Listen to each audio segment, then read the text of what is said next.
17 বছর পর ভোটের মাঠে খালেদা জিয়া লড়বেন 3টি আসনে। বগুড়া 6-এ তারেক রহমান, 237 আসনে বিএনপির প্রার্থী ঘোষণা। ঢাকার 20 আসনে 6টিতে আসতে পারে জোটের প্রার্থী। বিএনপির মনোনয়ন বঞ্চিতদের এনসিপিতে যোগ দেওয়ার আহ্বান পাটোয়ারির। সংস্কার বাস্তবায়ন দেরির জন্য সরকারের একটি অংশকে দুষছেন আখতার। গণভোট সহ 5 দাবিতে 6 নভেম্বর থেকে সমমনা 8 দলের কর্মসূচি। এক বাক্সে ভোটে সম্মত, জামায়াতের নেতৃত্বে নির্বাচনী সমঝোতা। গণভোট ইস্যুতে সিদ্ধান্ত নিতে দলগুলোকে 1 সপ্তাহ সময় দিল সরকার। সংকটময় মুহূর্তে দেশ, ভবিষ্যৎ নির্ভর করছে ভোটের উপর, বললেন সিইসি। এটা ক্রিটিক্যাল অবস্থায় দেশ যখন রয়েছে, এখানে আমাদেরকে গতানুগতিক ধারায় কাজ করলে হবে না। রাজনৈতিক দলগুলোকে সম্ভব হলে আগামী 1 সপ্তাহের মধ্যে সরকারকে ঐক্যবদ্ধ দিক নির্দেশনা প্রদান করার আহ্বান জানানো হয়। এবং শরীয়তপুরের জাজিরায় মসজিদ নির্মাণ কেন্দ্র করে দুপক্ষের সংঘর্ষ, ককটেল বিস্ফোরণ। আহত 5। ঝিনাইদহে বিএনপির দুপক্ষের সংঘর্ষে আহত 12।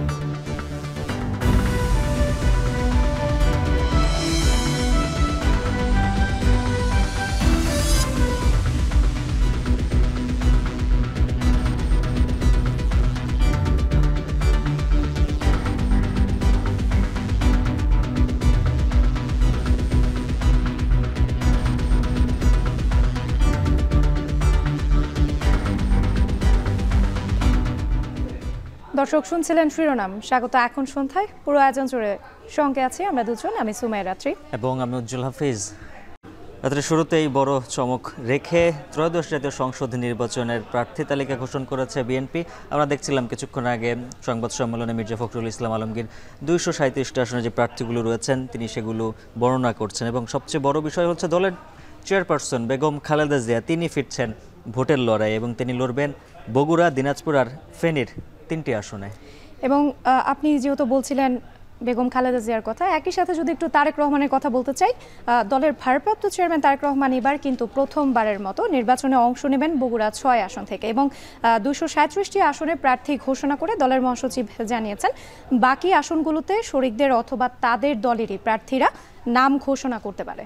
বিস্তারিত থাকছে প্রতিবেদনে। ত্রয়োদশ জাতীয় সংসদ নির্বাচনে লড়ছেন বিএনপির চেয়ারপারসন বেগম খালেদা জিয়া। বগুড়া 7, দিনাজপুর 3 ও ফেনী 1 থেকে এবার প্রার্থী হচ্ছেন তিনি। 17 বছর পর জাতীয় নির্বাচনে অংশ নিচ্ছেন বিএনপির এই নেত্রী। সবশেষ 2008 সালে অংশ নিয়েছিলেন বগুড়া 6, 7 আর ফেনী 1 আসনে। আর প্রথমবারের মতো জাতীয় নির্বাচনে অংশ নিচ্ছেন ভারপ্রাপ্ত চেয়ারম্যান তারেক রহমান। লড়বেন মায়ের আসন বগুড়া 6 থেকে। দিনাজপুর 3 বেগম খালেদা জিয়া, দিনাজপুর সদর থেকে বেগম খালেদা জিয়া। ফেনী 1 বেগম খালেদা জিয়া। বগুড়া 7 বেগম খালেদা জিয়া। বগুড়া 6 তারেক রহমান। বগুড়া 6। ত্রয়োদশ জাতীয় সংসদ নির্বাচনে বিএনপির সম্ভাব্য প্রার্থী তালিকা ঘিরে আগ্রহ জমে ওঠে দল ও দলের বাইরে। সোমবার চেয়ারপারসনের কার্যালয়ে সোমবার নীতি নির্ধারণী ফোরামের বৈঠক হয়। ডাকা হয় দলের সাংগঠনিক সম্পাদকদেরও। বেলা 12:30টায় শুরু হওয়া এই বৈঠক গড়ায় সূর্যাস্ত পর্যন্ত। লন্ডন থেকে ভার্চুয়ালি ঘণ্টা 5 দীর্ঘ এই বৈঠকে নেতৃত্ব দেন বিএনপির ভারপ্রাপ্ত চেয়ারম্যান তারেক রহমান। ঢাকার বেশ কয়েকটি আসন সহ 300 আসনের কোথাও কোথাও জোটের প্রার্থী আসছে এমন খবর শোনা যাচ্ছিল। অবশেষে ঢাকার 20 আসনের 6টিতেই ফাঁকা রেখে প্রার্থী দিল বিএনপি। ঢাকা 6 আসনে লড়বেন ইশরাক হোসেন, ঢাকা 8 আসনে মির্জা আব্বাস এবং ঢাকা 2 আসনে আমানুল্লাহ আমান ও ঢাকা 3-এ লড়বেন গয়েশ্বরচন্দ্র রায়। ঢাকা 1 খন্দকার আবু আশফাক, ঢাকা 2 আমানুল্লাহ আমান, ঢাকা 3 গয়েশ্বরচন্দ্র রায়, ঢাকা 4 তানভীর আহমেদ রবিন, ঢাকা 5 নবিউল্লাহ নবী, ঢাকা 6 ইশরাক হোসেন, ঢাকা 7 পরে ঘোষণা করা হবে, ঢাকা 8 মির্জা আব্বাস উদ্দিন আহমেদ, ঢাকা 9 পরে ঘোষণা করা হবে, ঢাকা 10 পরে ঘোষণা করা হবে, ঢাকা 11 এম এ কাইয়ুম, ঢাকা 12 সাইফুল আলম নীরব, ঢাকা 13 পরে ঘোষণা করা হবে, ঢাকা 14 সঞ্জিদা ইসলাম তুলি, ঢাকা 15 শফিকুল ইসলাম খান, ঢাকা 16 আমিনুল হক, ঢাকা 17 পরে ঘোষণা করা হবে, ঢাকা 18 পরে ঘোষণা করা হবে, ঢাকা 19 ডক্টর দেওয়ান মোহাম্মদ সালাউদ্দিন, ঢাকা 20 পরে ঘোষণা করা হবে। 237 আসনের সম্ভাব্য প্রার্থী ঘোষণার পর মির্জা ফখরুল ঘোষণা দেন যে কোনো সময় স্থায়ী কমিটি প্রার্থীদের নাম পরিবর্তন করতে পারে। এখন এই যেটা আমরা ঘোষণা করলাম, এই প্রার্থী তালিকাটা হচ্ছে সম্ভাব্য প্রার্থী তালিকা। আমরা আমাদের প্রয়োজনে আমাদের স্ট্যান্ডিং কমিটি যে কোনো সময়টা পরিবর্তন করতে পারবে। ঠাকুরগাঁও 1 থেকে নিজের প্রতিদ্বন্দ্বিতা করার ঘোষণা দেন মির্জা ফখরুল ইসলাম আলমগীর। কক্সবাজার 1 সালাউদ্দিন আহমেদ, চাঁদপুর 1 এহসানুল হক মিলন, কুমিল্লা 3 খন্দকার মোশাররফ হোসেন, নরসিংদী 2 আব্দুল মঈন খান, ভোলা 3 হাফিজউদ্দিন আহমেদ, নেত্রকোনা 4 লুৎফুজ্জামান বাবর, চট্টগ্রাম 10 আমির খসরু মাহমুদ চৌধুরী, চট্টগ্রাম 7 হুম্মাম কাদের চৌধুরী আর সিলেট 2 আসনে গুম হওয়া ইলিয়াস আলীর স্ত্রী তাহসিনা রুশদী লুনার প্রার্থিতা চূড়ান্ত করেছে বিএনপি। ফরহাদ বিন নূর, এখন, ঢাকা। এদিকে বিএনপির যে তরুণরা মনোনয়ন বঞ্চিত হয়েছেন তাদেরকে জাতীয় নাগরিক পার্টিতে স্বাগত জানিয়েছেন দলটির মুখ্য সমন্বয়ক নাসিরউদ্দিন পাটোয়ারি। আর সরকারের ভেতরে একটি পক্ষ নিজেরাই নির্বাচন বানচাল করতে চায় বলে মন্তব্য করেছেন দলটির সদস্য সচিব আক্তার হোসেন। বিকেলে বাংলা মোটরের অস্থায়ী দলীয় কার্যালয়ে সমসাময়িক রাজনৈতিক পরিস্থিতি নিয়ে সংবাদ সম্মেলনে এই কথা বলেন তারা। যারা তরুণ নেতৃত্ব নতুন রাজনীতি করতে চেয়েছেন সেখান থেকে খারিজ হয়েছেন, আমরা আমাদের নমিনেশন যে সাবমিশন সেখানে আপনাদেরকে আমরা স্বাগত জানাই। আসুন আমরা তারুণ্যভিত্তিক রাজনীতি করতে চাই বাংলাদেশে। সরকারের ভিতরের কোনো একটা অংশ সংস্কারকে ভন্ডুল করে নির্বাচনকে বানচালের তারা পায়তারা করছেন, এমনটা বাংলাদেশের মানুষ হতে দেবে না। জাতীয় নাগরিক পার্টি এনসিপি মনে করে নির্বাচন যথাসময়ে অনুষ্ঠিত হতে হবে এবং সংস্কারও বাস্তবায়ন করতে হবে। নভেম্বরে গণভোট, জুলাই সনদ বাস্তবায়ন আদেশসহ 5 দাবিতে 6 নভেম্বর থেকে কর্মসূচি ঘোষণা করল জামায়াতে ইসলামী আন্দোলন সহ ইসলামীর সমমনা 8টি দল। বাংলাদেশ খেলাফত মজলিস কার্যালয়ে 8 দলের যৌথ ব্রিফিংয়ে মাওলানা মামুনুল হক বলেন, দাবি আদায় না হলে যুগপথ গণমিছিল ও মহাসমাবেশ করবে দলগুলো। একই বিষয়ে জামায়াতের নায়েবে আমির ডাক্তার আবদুল্লাহ তাহের বলেন, ইসলামী দলগুলো এক বাক্সে ভোট করবে। হাসিব বিল্লার প্রতিবেদনে থাকছে বিস্তারিত। জুলাই সনদ বাস্তবায়ন, নভেম্বরে গণভোট, পিআর পদ্ধতি এবং সুষ্ঠু নির্বাচনের দাবিতে বেশ কিছুদিন ধরে রাজপথে সমমনা 8টি রাজনৈতিক দল। সংবিধান সংস্কারে 48 দফা বাস্তবায়নে জাতীয় ঐকমত্য কমিশন সরকারের কাছে সুপারিশ জমা দেওয়ার পর ইসলামী দলগুলো সোচ্চার নির্বাচনের আগেই গণভোটের দাবিতে। এ অবস্থায় সোমবার বাংলাদেশ খেলাফত মজলিসের কার্যালয়ে বৈঠকে বসে দলগুলোর শীর্ষ নেতারা। বৈঠক শেষে বাংলাদেশ খেলাফত মজলিসের আমির মাওলানা মামুনুল হক বলেন, শিগগিরই জুলাই সনদ বাস্তবায়নের আদেশ জারি, জাতীয় নির্বাচনের আগেই গণভোট এবং সংশোধিত আরপিওতে কোনো পরিবর্তন আনা যাবে না। দাবি আদায় না হলে যুগপথ গণমিছিল ও মহাসমাবেশ করবে দলগুলো। জাতীয় নির্বাচনের পূর্বেই পৃথকভাবে জুলাই সনদ বাস্তবায়নে গণভোট আয়োজন করতে হবে। আগামী 6 নভেম্বর বৃহস্পতিবার দিন সকাল 11টায় আমরা প্রধান উপদেষ্টা বরাবর স্মারক প্রদানের লক্ষ্যে গণমিছিল করব। আমরা আগামী 11 নভেম্বর মঙ্গলবার দিন সমাবেশের কর্মসূচি আছে। যদি এর মধ্যে আমাদের এই দাবিগুলোর বিষয়ে যদি সন্তোষজনক কোনো অবস্থান গ্রহণ করা না হয়। এ সময় জামাতের নায়েবে আমির ডাক্তার সৈয়দ আবদুল্লাহ মোহাম্মদ তাহের বিএনপিকে আলোচনায় বসার আহ্বান জানান। তবে আলোচনায় প্রধান উপদেষ্টাকে রেফারির ভূমিকা নিতে হবে। ঐকমত্য কমিশনের সিদ্ধান্ত অনুযায়ী উচ্চকক্ষে পিআরে কোনো ছাড় নয় বলেও জানান তিনি। কারণ হচ্ছে উপদেষ্টা পরিষদ যদি এটা মনে করে যে তাদের আর কোনো দায়িত্ব নাই, তারা কিছুই করবে না, দলগুলোই মিলে করবে, তাহলে এখানে একটা রেফারির অভাব হতে পারে। চিফ অ্যাডভাইজার এখানে একটা রেফারির ভূমিকা পালন করবেন। এখানে তো আমরা সব একমত হয়েছি। একটি দল হঠাৎ করে তারা যে ঐক্যমত্যে আমরা পৌঁছেছিলাম সেখান থেকে সরে আসছে এবং তাদের দলের ভিতরেও ভিন্ন ভিন্ন বক্তব্য আছে। কোনটা ওনাদের দলীয় বক্তব্য এটা কিন্তু আমরা কনফিউজ। বিএনপি সহ সকল রাজনৈতিক দলকে আলোচনায় বসার আহ্বান জানিয়ে ইসলামী আন্দোলন বাংলাদেশের আমির সৈয়দ রেজাউল করিম বলেন, জাতীয় স্বার্থে ইসলামী দলগুলোর নির্বাচনী জোট হচ্ছে। আসলে নির্বাচনী একটা সমঝোতার ব্যাপারে আমরা কিন্তু এই দেশের এবং জাতির কল্যাণের জন্য আমরা ইস্যুভিত্তিক আমরা কার্যক্রম পরিচালনা করতেছি। আমরা নির্বাচনী একটা সমঝোতার জন্য আমরা একাকার হয়ে কাজ করতেছি। একই বিষয়ে জামাতের নায়েবে আমির বলেন, ইসলামী দলগুলো এক বাক্সে ভোট দেবে। ওয়ান বক্স পলিসি আমাদের, যে আমাদের সাথে যারা নার্সিংয়ে থাকছেন সেখানে যিনি যে জায়গায় ক্যান্ডিডেট হবেন সেখানে আমরা আর কোনো ক্যান্ডিডেট দেব না, একটা মাত্র বাক্স থাকবে। হাসিব বিল্লাহ, এখন, ঢাকা। এক সপ্তাহের মধ্যে গণভোট নিয়ে রাজনৈতিক দলগুলো ঐক্যবদ্ধ কোনো সিদ্ধান্ত দিতে পারলে সরকারি সিদ্ধান্ত নেবে। উপদেষ্টা পরিষদের একটি জরুরি সভা শেষে জানিয়েছেন আইন উপদেষ্টা আসিফ নজরুল। সভায় গণভোট নিয়ে রাজনৈতিক মতভেদে উপদেষ্টা পরিষদ উদ্বেগ প্রকাশ করে। এ সময় প্রধান উপদেষ্টা ফেব্রুয়ারির সংসদ নির্বাচনের বিষয়ে সরকারের সংকল্প পুনর্ব্যক্ত করেন। সাদাত অফরোজ জানাচ্ছেন বাকিটা। 28 অক্টোবর জুলাই জাতীয় সনদ বাস্তবায়নের উপায় নিয়ে অন্তর্বর্তী সরকারের কাছে সুপারিশ জমা দেয় জাতীয় ঐক্যমত্য কমিশন। এতে বলা হয়, সনদের সংবিধান সম্পর্কিত সংস্কার প্রস্তাবগুলো বাস্তবায়নে রাষ্ট্রপতি নয় ডক্টর ইউনূসই বিশেষ আদেশ জারি করে তার ভিত্তিতে গণভোট করতে হবে। গণভোট জাতীয় নির্বাচনের সাথে একই দিন অথবা তার আগে করা যেতে পারে বলেও সুপারিশ করে কমিশন।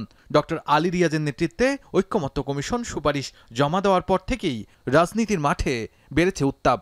গণভোটের তারিখ সহ সুপারিশের নানা বিষয়ে প্রায় বাহাসে জড়িয়ে পড়েছে দলগুলো। এমন পরিস্থিতিতে জুলাই সনদ এবং এর বাস্তবায়নের সুপারিশ নিয়ে করণীয় ঠিক করতে সোমবার সকালে জরুরি বৈঠকে বসে উপদেষ্টা পরিষদ। সভায় ঐক্যমত্য কমিশন ও রাজনৈতিক দলগুলোকে ধন্যবাদ জানায় প্রধান উপদেষ্টা। বৈঠক শেষে তেজগাঁওয়ের প্রধান উপদেষ্টার কার্যালয়ে সংবাদ সম্মেলনে আইন উপদেষ্টা আসিফ নজরুল বলেন, গণভোট কবে অনুষ্ঠিত হবে ও এর বিষয়বস্তু কি হবে এসব প্রশ্নে রাজনৈতিক দলগুলোর মধ্যে মতভেদ নিয়ে উদ্বেগ প্রকাশ করেছে উপদেষ্টা পরিষদ। ঐক্যমত কমিশনে দীর্ঘদিন আলোচনার পরও কয়েকটি সংস্কারের সুপারিশ বিষয়ে ভিন্নমত রয়েছে। এছাড়া গণভোট কবে অনুষ্ঠিত হবে এবং এর বিষয়বস্তু কি হবে এসব প্রশ্নে রাজনৈতিক দলগুলোর মধ্যে যে মতভেদ দেখা দিয়েছে সেজন্য সভায় উদ্বেগ প্রকাশ করা হয়। এই অবস্থায় রাজনৈতিক দলগুলোকে নিজেদের মধ্যে আলোচনার জন্য এক সপ্তাহের সময় দিতে একমত হন উপদেষ্টারা। এরপরও দলগুলো ঐক্যবদ্ধভাবে কোনো সিদ্ধান্ত নিতে না পারলে সিদ্ধান্ত দেবে সরকার, তবে কালক্ষেপণ করার সুযোগ নেই বলেও জানান আইন উপদেষ্টা। ফ্যাসিবাদ বিরোধী আন্দোলনের দীর্ঘদিনের মিত্র রাজনৈতিক দলগুলোকে স্বীয় উদ্যোগে নিজেদের মধ্যে আলাপ আলোচনা করে সম্ভাব্য দ্রুততম সময়ে, সম্ভব হলে আগামী এক সপ্তাহের মধ্যে সরকারকে ঐক্যবদ্ধ দিক নির্দেশনা প্রদান করার আহ্বান জানানো হয়। এমন নির্দেশনা পেলে সরকারের পক্ষে সিদ্ধান্ত গ্রহণ অনেক সহজ হবে। বর্তমান পরিস্থিতিতে কালক্ষেপণের যে কোনো সুযোগ নাই সেটাও আমাদের সবার বিবেচনায় রাখা প্রয়োজন। 2026 সালের ফেব্রুয়ারির প্রথমার্ধে ত্রয়োদশ জাতীয় সংসদ নির্বাচন আয়োজন করতে সরকার দৃঢ়প্রতিজ্ঞ বলেও জানায় উপদেষ্টা। সাদাত অফরোজ, এখন, ঢাকা। বাংলাদেশ সংকটময় মুহূর্তে দাঁড়িয়ে গণতন্ত্রের পথে কিভাবে হাঁটবে তা নির্ভর করছে আগামী নির্বাচনের উপর। এমন মন্তব্য করেছেন সিএসি AMM নাসির উদ্দিন। বলেন, সুষ্ঠু নির্বাচন অনুষ্ঠানকে চ্যালেঞ্জ হিসেবে নিয়েছে কমিশন। সকালে ভোট কেন্দ্রে নিরাপত্তা মহড়ায় আনসার সদস্যদের মৌলিক প্রশিক্ষণ কার্যক্রম পরিদর্শন শেষে একথা বলেন তিনি। এ সময় AI এর অপপ্রচার ঠেকাতে সবার সহযোগিতা চান সিএসি। আরও জানাচ্ছেন মিয়া আমিরুল। ভোটকেন্দ্রে হঠাৎ বিশৃঙ্খলা, এলোমেলো চারদিক। পরিস্থিতি নিয়ন্ত্রণে তাৎক্ষণিক পদক্ষেপ আনসার ও গ্রাম প্রতিরক্ষা বাহিনীর স্ট্রাইকিং ফোর্সের। আসন্ন সংসদ নির্বাচন উপলক্ষে ভোটকেন্দ্রের নিরাপত্তায় এমন মহড়ার দেখা মিলে আনসার ও গ্রাম প্রতিরক্ষা বাহিনীর সদর দপ্তরে। এ যেন ভোটের আগেই ভোট। মহড়া পর্যবেক্ষণ করে প্রধান নির্বাচন কমিশনার বলেন, এই মুহূর্তে দেশ সংকটময় পরিস্থিতিতে দাঁড়িয়ে গণতন্ত্রের পথে এগোতে আগামী নির্বাচনের গুরুত্ব তুলে ধরেন সিএসি। এটা ক্রিটিক্যাল অবস্থায় দেশ যখন রয়েছে, এখানে আমাদেরকে গতানুগতিক ধারায় কাজ করলে হবে না। বাংলাদেশের যে ভবিষ্যৎ যে গতিপথ নির্ধারণ হবে আগামী ইলেকশনের মাধ্যমে, এই গতিপথ নির্ধারণে এই আনসার বাহিনীর ভূমিকা বিশাল একটা ভূমিকা থাকবে। নির্বাচনে AI এর মাধ্যমে অপপ্রচার রোধ সহ সব ধরনের চ্যালেঞ্জ মোকাবেলা করে সুষ্ঠু ভোট নিশ্চিতে ভোটার, রাজনৈতিক দল, গণমাধ্যম কর্মী ও বিভিন্ন বাহিনীর সহযোগিতার আহ্বান জানান তিনি। যারা সমস্যা সৃষ্টি করতে চায় তারা এই সুযোগটা নিতে পারে। আপনাদের আমার বাহিনীর সদস্যদের প্রতি আমার অনুরোধ থাকবে, এবার সত্যটা যাচাই না করে দয়া করে কোনো সংবাদ, কোনো ফেসবুকের কোনো রিপোর্ট আপনারা শেয়ার করবেন না। এ সময় ইসির ম্যান্ডেট অনুযায়ী সুষ্ঠু ভোট আয়োজনে আনসার ও গ্রাম প্রতিরক্ষা বাহিনী কার্যকর ভূমিকা রাখবে বলে আশ্বস্ত করেন বাহিনীর মহাপরিচালক। 100% আমাদের সদস্যকে রেজিস্ট্রেশন করতে হবে এবং তাদের মোতায়েনটাও ডিজিটালি হবে। বিভিন্ন গ্রুপ ভিত্তিক আগে এই মোতায়েন হতো, এই গ্রুপ ভিত্তিক চিরতরে বন্ধ। প্রতিটা ক্ষেত্রে আমাদের এই ডিজিটাল রেজিস্ট্রেশন হবে একমাত্র মানদণ্ড। যার সার্টিফিকেশন নাই তাকে আমরা এই নির্বাচনী মোতায়েনে সম্পৃক্ত করব না। ত্রয়োদশ জাতীয় সংসদ নির্বাচনে দায়িত্ব পালন করবেন প্রায় 5 লাখ আনসার সদস্য। শীঘ্রই তাদের নির্বাচনী প্রশিক্ষণ শুরু হবে। সেই কার্যক্রমে সম্পৃক্ত করব। মিয়া আমিরুল, এখন, ঢাকা। ফেব্রুয়ারিতে জাতীয় নির্বাচনের কোনো বিকল্প নেই বলে মন্তব্য করেছেন জাতীয় ঐকমত্য কমিশনের সদস্য বদিউল আলম মজুমদার। সোমবার হাইকোর্টে সাংবাদিকদের প্রশ্নের জবাবে কথা বলেন তিনি। এদিকে সংবিধান বিশেষজ্ঞ ডক্টর শাহদিন মালিক বলেন, জাতীয় নির্বাচনের আগে গণভোট করা সংবিধান পরিপন্থী। এই মুহূর্তে গণভোট একটি অবাস্তব প্রস্তাব। প্রধান উপদেষ্টা কোনো আইন পাশ করতে পারে না বলেও মন্তব্য করেন তিনি। সব দেশের রেওয়াজ হলো একটা প্রস্তাব সংসদে পাশ হবে, তারপরে জনগণের কাছে গণভোটে যাওয়া হবে। মানে আগে গণভোট পরে সংসদ, এটা কিন্তু মানে আইনে প্রচলিত ধারণার পরিপন্থী। আইন পাশ করার ক্ষমতা হলো সংসদের, আর ক্ষেত্র বিশেষে যখন সংসদ থাকে না তখন সাময়িকভাবে সেই অধ্যাদেশের মাধ্যমে এটা রাষ্ট্রপতিকে দেওয়া হয়েছে। প্রধান উপদেষ্টা তো প্রধানমন্ত্রীর মতো, অর্থাৎ নির্বাহী বিভাগের প্রধান। নির্বাহী বিভাগের প্রধান বা প্রধানমন্ত্রী বা প্রধান উপদেষ্টা কখনো আইন পাস করতে পারে না। আমাদের নির্বাচন যাতে আবার ফিরে আসে, আমরা যাতে সুষ্ঠু নিরপেক্ষ নির্বাচন হয়, এর মাধ্যমে আমাদের গণতান্ত্রিক প্রক্রিয়াটা আবার একটা ভিতের উপর দাঁড়ায় এবং এরপরে যে অন্য সংস্কারগুলোর মাধ্যমে আমাদের গণতান্ত্রিক উত্তরঞ্জন ঘটে। ট্রুথ শ্যাল ট্রায়াম্ফ, যে সত্য একদিন বেরিয়ে আসবে। আমি চাই ফেব্রুয়ারিতে নির্বাচন হোক, নির্বাচন হওয়াটা দরকার। বছর না ঘুরতেই স্বপ্নের মেট্রো রেল তকমা পেয়েছে ঘাতকের। সাম্প্রতিক দুর্ঘটনার পেছনে নকশায় ভুল, নিম্নমানের সরঞ্জাম ব্যবহার অথবা ঠিকমতো কাজ বুঝে না নেয়ার মতো ত্রুটি থাকতে পারে বলে মনে করছেন ডিএমটিসিএল কর্তৃপক্ষ। এমন সংকটে মেট্রো রেলের নিরাপত্তা নিশ্চিতে নিরপেক্ষ প্রতিষ্ঠান নিয়ে নিরীক্ষা করার পরিকল্পনা করছে প্রতিষ্ঠানটি। আরও জানাচ্ছেন রাজু আহমেদ। ঘনবসতিপূর্ণ রাজধানী ঢাকার যানজট নিরসনে মুক্তির দূত হিসেবে এসেছিল ঢাকা মেট্রো। দৈনন্দিন কাজে নতুন দিগন্ত উন্মোচন করে উদ্বোধনের পর থেকেই মেট্রো হয়ে ওঠে কার্যকর গণপরিবহন। কিন্তু বছর না ঘুরতেই স্বপ্নের মেট্রো তকমা পেয়েছে ঘাতকের। বিয়ারিং প্যাড পরে কেড়ে নিয়েছে পথচারী আবুল কালামের জীবন। এতেই প্রশ্ন উঠেছে মেট্রো রেলের নকশা, অবকাঠামোগত ত্রুটি ও রক্ষণাবেক্ষণের গাফিলতি নিয়ে। এমন সংকটে দিয়াবাড়ির মেট্রো ভবনে সংবাদ সম্মেলন করেছে ডিএমটিসিএল এর এমডি ফারুক আহমেদ। সাম্প্রতিক দুর্ঘটনার পেছনে সম্ভাব্য 4টি কারণ উল্লেখ করে এমডি জানান, সমসাময়িক ঘটনার নিরপেক্ষ তদন্ত চলছে, করা হবে মেট্রো রেলের নিরাপত্তা নিরীক্ষাও। সপ্তাহটা পর্যন্ত ওয়েট করতে হবে, যেহেতু ইনভেস্টিগেশন কমিটি চলতেছে এবং ওদের রিকমেন্ডেশন অনুযায়ী করা হবে। ওদের আরেকটা রিকমেন্ডেশন, যেটা বড় রিকমেন্ডেশন আমার, সেটা হলো আমরা একটা এক্সটার্নাল ইন্ডিপেন্ডেন্ট সেফটি অডিট করাতে চাচ্ছি। সেফটি অডিট করতে আমার ইন্টারন্যাশনাল টেন্ডার যাইতে হবে। আমরা শর্টেস্ট পিরিয়ডে চাবো, যত অ্যাক্সেলারেট করে মিনিস্টার ইন্টারভেনশন নিয়ে যত তাড়াতাড়ি পারি। খরচ অনুযায়ী ঢাকা মেট্রো পৃথিবীর সেরা মেট্রো হওয়ার কথা, কিন্তু 100 বছরের ওয়ারেন্টি থাকা সত্ত্বেও সাম্প্রতিক ঘটনায় অসহায় কর্তৃপক্ষ। তবে কোনো অনিয়ম থাকলে দায়ীদের আইনের আওতায় আনা হবে। 100 বছরের স্ট্রাকচার, 50 বছরের বিয়ারিং, 2 বছর হয় নাই, এখনই আমার এই অবস্থা। এটা হয়তো আমার লেভেলের ইন্টারনাল রিসোর্সে না করে এক্সটার্নাল করাইলে আমরা হয়তো আরও বেটার আউটকামস পাবো, যেটা ইম্পর্টেন্ট আমার পাবলিক সেফটি ফার্স্ট। নিরাপত্তা নিশ্চিতের পাশাপাশি কর্তৃপক্ষ নজর দিতে চায় মেট্রো অবকাঠামোর আশেপাশের সৌন্দর্য বর্ধনেও। দখল হয়ে যাওয়া স্থান ও মেট্রোর ফুটপাত উচ্ছেদে অভিযান চলছে। জনসচেতনতা বাড়ানোর আহ্বান পরিচালকের। সমস্ত নাগরিকের কাছে আমরা পৌঁছতে পারবো না, সম্ভব না, কারণ আমি মেট্রো একটা করিডোর চালাই, শুধু এই 20 কিলোমিটার করিডোরই আমার লিমিটেশন। তো আমরা চাবো যে আপনারাও আমাকে হেল্প করেন। আইন শৃঙ্খলা বাহিনীর সাথে কনস্ট্যান্ট যোগাযোগ হচ্ছে এবং আমাদের এমআরটি পুলিশ আছে, যে এমআরটি পুলিশ কনস্ট্যান্টলি নিচে যে সরাই দিয়ে আসতেছে। এদিকে মেট্রোর কমলাপুর পর্যন্ত যাত্রা আগামী বছর শুরু হতে পারে বলে আশাবাদী ডিএমটিসিএল। মেট্রো রেল 1-এর ডিপোর কাজ শেষ হলেও সময় লাগবে এমআরটি 5-এর নির্মাণ কাজ শুরু হতে। এছাড়া আরও 4 বছর সময় লাগতে পারে মেট্রো 4-এর কাজ শুরু হতে। অন্যদিকে মেট্রো রেল 1 ও 5-এর কাজ যেন মুখ থুবড়ে না পড়ে সেদিকে নজর রাখতে চায় কর্তৃপক্ষ। ঋণের বোঝা কমানোর বিষয়েও বিবেচনায় আছে বলে জানান ডিএমটিসিএল কর্তৃপক্ষ। আমাদের এমআরটি পাস, র্যাপিড পাস এডুকুয়েট আছে, কোনো লেভেলের কনফিউশন নাই।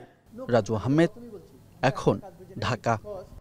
শরীয়তপুরের জাজিরায় মসজিদ নির্মাণকে কেন্দ্র করে দুপক্ষের সংঘর্ষ ও ককটেল বিস্ফোরণে অন্তত 5 জন আহত হয়েছে। সোমবার দুপুরে জাজিরার নাওজোবার লতিফ ফকিরের কান্দি এলাকায় এই সংঘর্ষের ঘটনা ঘটে। পুলিশ জানায়, জাজিরা লতিফ ফকিরের কান্দি এলাকার আধিপত্য বিস্তার নিয়ে লতিফ ফকির এবং ফয়জুল করিম মাদবের মধ্যে দ্বন্দ্ব চলছিল। দুপুরে লতিফ ফকিরের কান্দি এলাকার সরকারি জমিতে মসজিদ নির্মাণ করছিলেন ফয়জুল করিমের লোকজন। এ সময় লতিফ ফকিরের সমর্থকরা বাধা দিলে শুরু হয় সংঘর্ষ। পরে দুপক্ষের সমর্থকরা 18 থেকে 20টি ককটেল বিস্ফোরণ করে ও দেশীয় অস্ত্র নিয়ে সংঘর্ষে জড়ায়। ঘণ্টাব্যাপী সংঘর্ষে আহত হন অন্তত 5 জন। আহতদের জাজিরা উপজেলা স্বাস্থ্য কমপ্লেক্সে ভর্তি করা হয়েছে। পরে পুলিশ ঘটনাস্থলে গিয়ে পরিস্থিতি নিয়ন্ত্রণে আনে। এ সময় 6টি তাজা ককটেল উদ্ধার করে পুলিশ।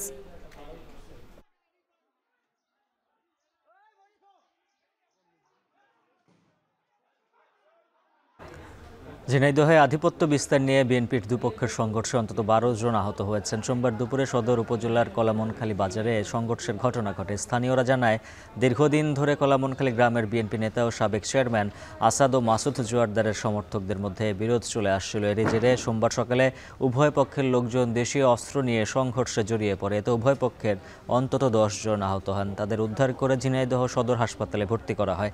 খবর পেয়ে পুলিশ ঘটনাস্থলে পৌঁছে পরিস্থিতি নিয়ন্ত্রণে আনে। এলাকায় উত্তেজনা থাকায় পুলিশ মোতায়েন করা হয়েছে।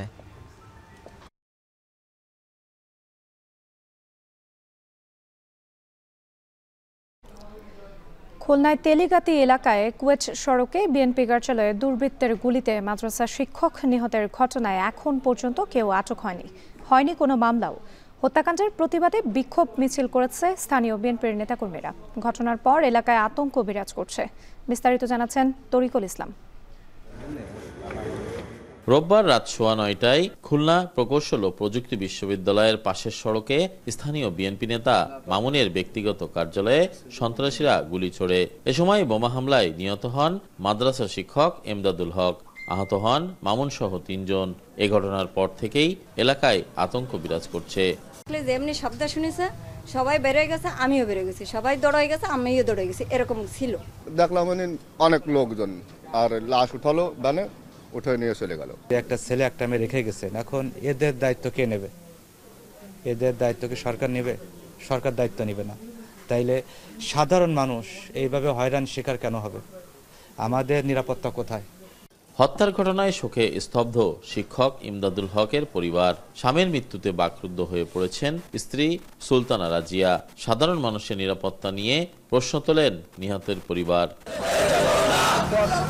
এমন ঘটনার প্রতিবাদে বিক্ষোভ মিছিল করেছে স্থানীয় বিএনপি নেতাকর্মীরা। এ সময় বক্তারা অবিলম্বে জড়িতদের গ্রেফতারের দাবি জানান। প্রকাশ্য দিবালোকে মানুষের মধ্যে হত্যা করে দিয়ে নির্বিঘ্নে তারা পার হয়ে চলে যায়, প্রশাসন নির্বিঘ্নভাবে বসে থাকে, এটি কখনো সভ্য দেশে মেনে নেওয়া যায় না। এদিকে এই ঘটনায় এখনো কোনো মামলা হয়নি ও আসামিদের গ্রেফতার করতে পারেনি পুলিশ। তো আমরা ঘটনাস্থল থেকে এই 3টি খোসা উদ্ধার করেছি এবং 2টি বুলেটের মাথা ওটা আমরা পেয়েছি। আর এবং যে ককটেল যে চার্জ করছে সেখান থেকে লোহার যে কাটি সেগুলো আমরা 74 পিস টোটাল আমরা উদ্ধার করেছি। তো এই ধরনের ঘটনা আসলে খুলনায় এই প্রথম যে ককটেল চার্জ এবং সঙ্গে সঙ্গে আবার গুলি করা। আমরা অলরেডি এটা নিয়ে কাজ করছি এবং ইনশাল্লাহ আমরা পারবো, ওদেরকেও আইনে আনতে পারবো। পুলিশ সূত্রে জানা যায়, আড়ংঘাটা এলাকায় গত 1 বছরে 3টি হত্যাকাণ্ড হলো। তরিকুল ইসলাম, এখন, খুলনা। শেখ হাসিনা সহ 7 জনকে অভিযুক্ত করে ট্রাইব্যুনালে গুমের অভিযোগ দায়ের করেছেন ছাত্রদলের সাবেক যুগ্ম সাধারণ সম্পাদক মফিজুর রহমান আশিক। সোমবার ট্রাইব্যুনালে অভিযোগে জানান, বিগত সরকারের আমলে তিনি 2 দফা গুমের শিকার হন। 2013 সালে মিরপুর থেকে তাকে তুলে নিয়ে যায় আইন শৃঙ্খলা বাহিনী। তত্ত্বাবধায়ক সরকারের দাবিতে আন্দোলন করার অভিযোগে টানা 2 মাস তাকে নির্যাতন করা হয়। পরে 2022 সালে আবারও তাকে গুম করা হয়। 2 বার গুমের ঘটনায় সাবেক প্রধানমন্ত্রী শেখ হাসিনা, সাবেক স্বরাষ্ট্রমন্ত্রী মহিউদ্দিন খান আলমগীর, র্যাবের সাবেক ডিজি মোখলেসুর রহমান, সাবেক সেনা কর্মকর্তা জিয়াউল হাসান, সিটিটিসির সাবেক ডিআইজি আসাদুজ্জামান সহ 7 জনকে আসামি করা হয়। এদিকে জুলাই গণ অভ্যুত্থানে রাজধানীর রামপুরায় ছাদের কার্নিশে ঝুলে থাকা আমির হোসেনকে গুলি করা সহ 2 জনকে হত্যার ঘটনায় মানবতা বিরোধী অপরাধের মামলায় ডিএমপির সাবেক কমিশনার হাবিবুর রহমান সহ 5 জনের বিরুদ্ধে তৃতীয় দিনে সাক্ষ্য গ্রহণ অনুষ্ঠিত হয়। এদিন সাক্ষ্য দেন নিহত নাদিমের স্ত্রী তাবাসসুম আক্তার ও ইয়াকুব মিয়া নামের একজন প্রত্যক্ষদর্শী।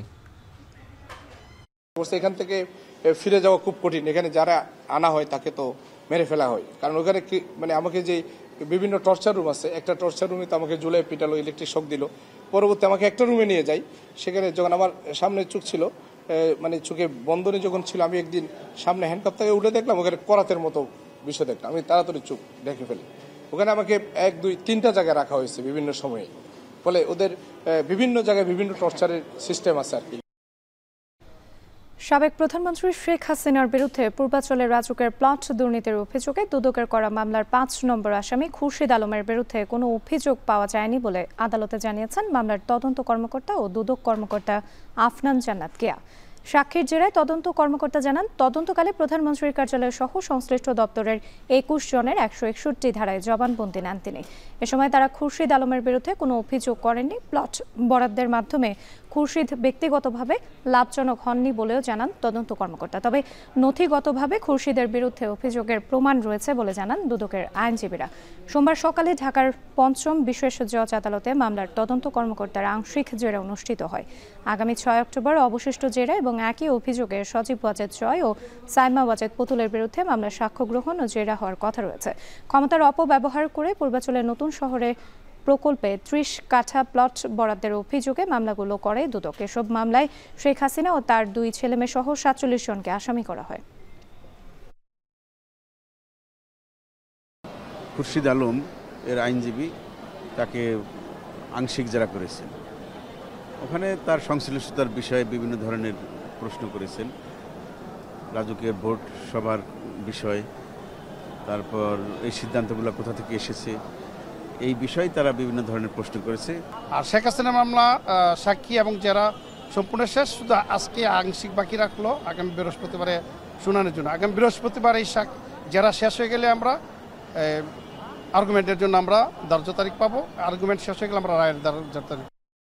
নানা জটিলতা কাটিয়ে বাস্তবায়নের পথে চট্টগ্রাম বন্দরের মেগা প্রকল্প বে টার্মিনাল।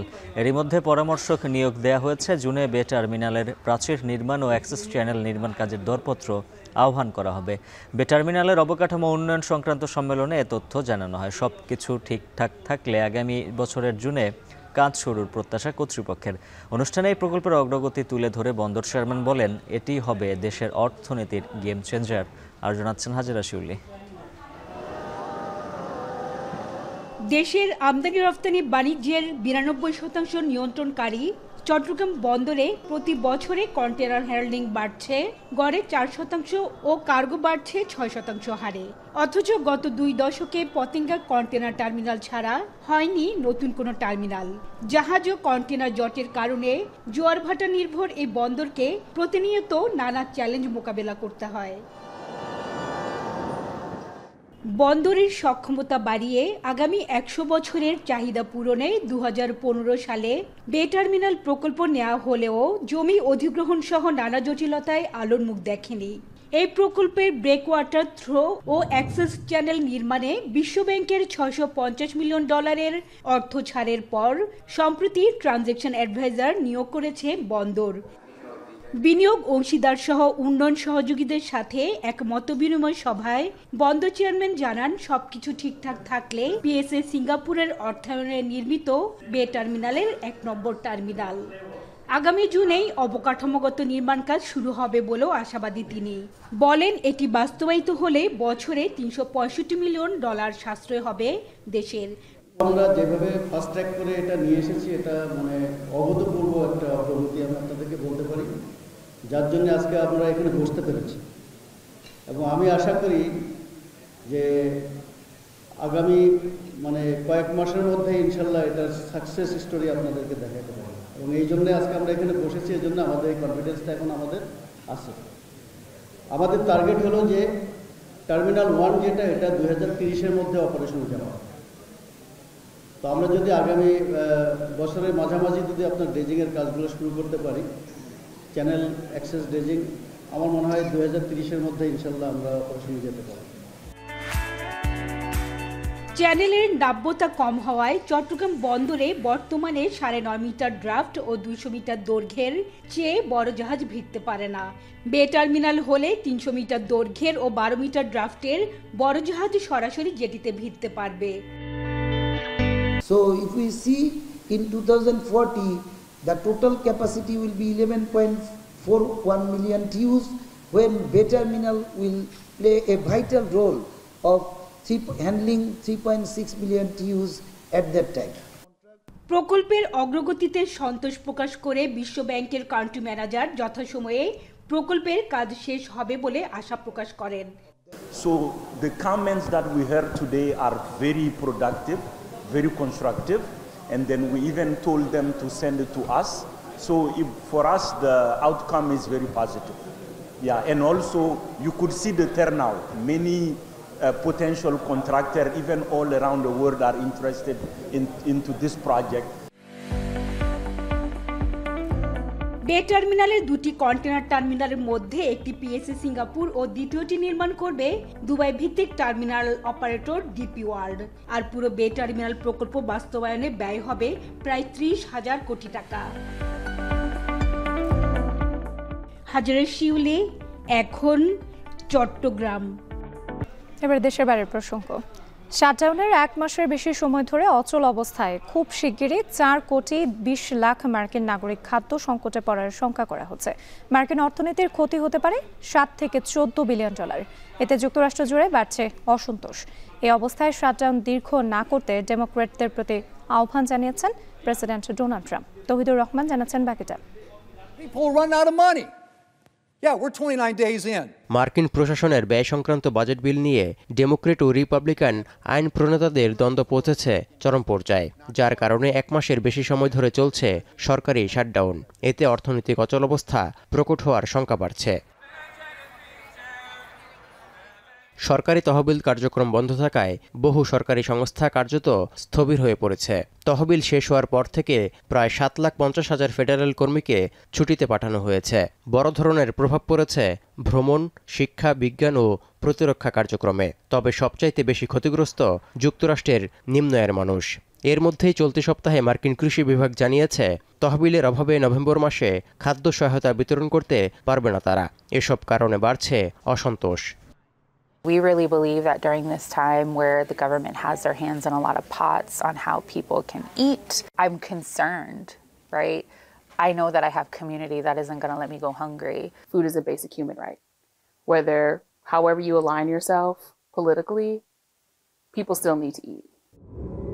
এদিকে সরকারকে তহবিল দেওয়ার আগে ডেমোক্রেটরা চান রিপাবলিকানরা যেন বেসরকারি স্বাস্থ্য বিমায় সাহায্য করার জন্য ফেডারেল ট্যাক্স ক্রেডিট বাড়াতে আলোচনায় বসেন। কিন্তু রিপাবলিকানরা চান আলোচনা শুরুর আগেই তহবিল চালু করে শাটডাউন থেকে উত্তরণের। এর জন্য ডেমোক্রেটদের শাটডাউন শেষ করার জন্য আহ্বান জানিয়েছেন Trump. 14 times to open the country, and they vote to keep it closed. All they have to do is vote to open the country, and we only need 5 Democrats. They have a lot of Democrats. We only need 5. শাটডাউনে অচলাবস্থা চলমান থাকলে আগামী শনিবার থেকে প্রায় 4 কোটি 20 লাখ মার্কিন নাগরিক খাদ্য সহায়তা থেকে বঞ্চিত হওয়ার আশঙ্কা করা হচ্ছে। ফেডারেল আইন প্রয়োগকারী এবং অভিবাসন কর্মীদের বেতন দেওয়ার জন্য পদক্ষেপ নিয়েছে ট্রাম্প প্রশাসন। তবে অন্যান্য ফেডারেল কর্মীরা বেতন ছাড়াই কাজ করছেন। দীর্ঘদিনের এই শাটডাউন বন্ধ করা না গেলে মার্কিন অর্থনীতির 7 থেকে 14 বিলিয়ন ডলার ক্ষতির শঙ্কা করছে নির্দলীয় কংগ্রেসনাল বাজেট কার্যালয়। এতে সরকারি ব্যয়ের ঘাটতির কারণে চতুর্থ প্রান্তিকে মোট দেশজ উৎপাদন কমতে পারে 2%। তৌহিদুর রহমান, এখন বিশ্ব।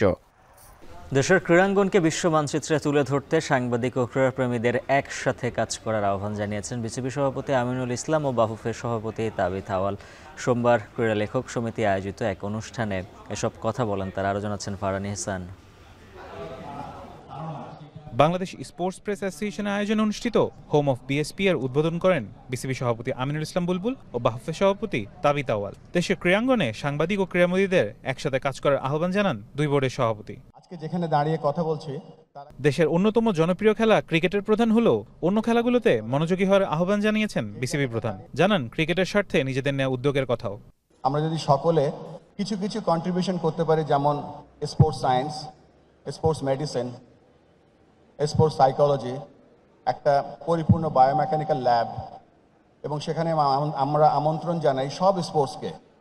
এবং এই ল্যাবটা করার এই প্রোগ্রামটার পেছনে আমি গত 5-6 মাস ধরে কাজ করে চলেছি। বিএসপি সহ যারা আমাদের এই সংবাদগুলো প্রচার করেন তাদের সাহায্য নিয়ে আমরা সব স্পোর্টস ফেডারেশনগুলো মেলে আমরা যদি এরকম একটা স্পোর্টস সেন্টার বা সায়েন্স এবং এডুকেশন সেন্টার তৈরি করতে পারি, তাহলে মনে হয় আমাদের সকলে লাভবান হব। একই সুর বাফুফের সভাপতির কণ্ঠেও। অ্যাথলেটরা যাতে ক্রীড়াক্ষেত্রে সর্বোচ্চ সুযোগ সুবিধা ভোগ করতে পারে, সেজন্য সব ধরনের সুযোগ সুবিধা নিশ্চিত করতে চান তিনি। দেশের ক্রীড়াঙ্গনকে বিশ্বমঞ্চে তুলে ধরতে ইতিবাচক ভাবমূর্তি তৈরির আহ্বান জানান তাবিথ আওয়াল। ফুটবল ফেডারেশন বা ক্রিকেট বিসিবি থেকে পক্ষে আমরা হোস্ট করছি না, আমরা এখন আর্চারি ফেডারেশনের মাধ্যমে ইন্টারন্যাশনাল খেলাগুলোকে কিন্তু বাংলাদেশে হোস্ট করতে সক্ষম হচ্ছি। তাই আপনাদেরকে অনুরোধ জানাচ্ছি যে আপনাদের লেখার মাধ্যমে আমাদেরকে ইন্সপায়ার করেন, এবং আপনাদের লেখার মাধ্যমে স্পোর্টস যে ধরনের ইম্প্যাক্ট তৈরি করতেছে বাংলাদেশে বা বাংলাদেশের জনগণের উপর, সেটাকেও মাঝে মধ্যে আপনারা তুলে ধরবেন। ক্রিকেট ফুটবলের পাশাপাশি সব খেলাকে এক কাতারে আনতে ক্রীড়া সাংবাদিকদের বিকল্প নেই। তাই তো আন্তর্জাতিক পর্যায়ে দেশের সব স্পোর্টসকে তুলে ধরার গুরুত্ব অসীম। কিন্তু যে কোনো স্পোর্টস ব্র্যান্ডিংয়ে মূলত দরকার নিয়মিত সাফল্য। তাই তো দেশের সব খেলাতেই খেলোয়াড়দের যথাযথ চাহিদা ও সুযোগ সুবিধা নিশ্চিত করার তাগিদ দেন দেশের শীর্ষ জনপ্রিয় দুই খেলার কর্তারা। আমরা এবারে ফারহান ইহসান, এখন, ঢাকা। শেষ করব এখন সন্ধ্যা। তবে যাওয়ার আগে শিরোনামগুলো আরও একবার। 17 বছর পর ভোটের মাঠে খালেদা জিয়া লড়বেন 3টি আসনে। বগুড়ার 6-এ তারেক রহমান, 237 আসনে বিএনপির প্রার্থী ঘোষণা। ঢাকার 20 আসনে 6টিতে আসতে পারে জোটের প্রার্থী। বিএনপির মনোনয়ন বঞ্চিতদের এনসিপিতে যোগ দেওয়ার আহ্বান পাটোয়ারির। সংস্কার বাস্তবায়ন দেরির জন্য সরকারের একটি অংশকে দুষছেন আখতার। গণভোট সহ 5 দাবিতে 6 নভেম্বর থেকে সমমনা 8 দলের কর্মসূচি। এক বাক্সে ভোটে সম্মত, জামায়াতের নেতৃত্বে নির্বাচনী সমঝোতা। গণভোট ইস্যুতে সিদ্ধান্ত নিতে দলগুলোকে 1 সপ্তাহ সময় দিল সরকার। সংকটময় মুহূর্তে দেশ ভবিষ্যৎ নির্ভর করছে ভোটের ওপর, বললেন সিএসি। এটা ক্রিটিক্যাল অবস্থায় দেশ যখন রয়েছে, এখানে আমাদেরকে গতানুগতিক ধারায় কাজ করলে হবে না। রাজনৈতিক দলগুলোকে সম্ভব হলে আগামী 1 সপ্তাহের মধ্যে সরকারকে ঐক্যবদ্ধ দিক নির্দেশনা প্রদান করার আহ্বান জানানো হয়। এবং শরীয়তপুরের জাজিরায় মসজিদ নির্মাণকে কেন্দ্র করে দুপক্ষের সংঘর্ষ, ককটেল বিস্ফোরণ, আহত 5। ঝিনাইদহে বিএনপির দুপক্ষের সংঘর্ষে আহত 12। আর এই ছিল এখন সন্ধ্যার আয়োজনে। এখন টেলিভিশন ওয়েবসাইটে দেখতে ভিজিট করুন www.ekhon.tv। ফেসবুকে দেখুন facebook.com/tv.ekhon, আর সরাসরি ইউটিউবে দেখুন youtube.com/c/ekhon tv।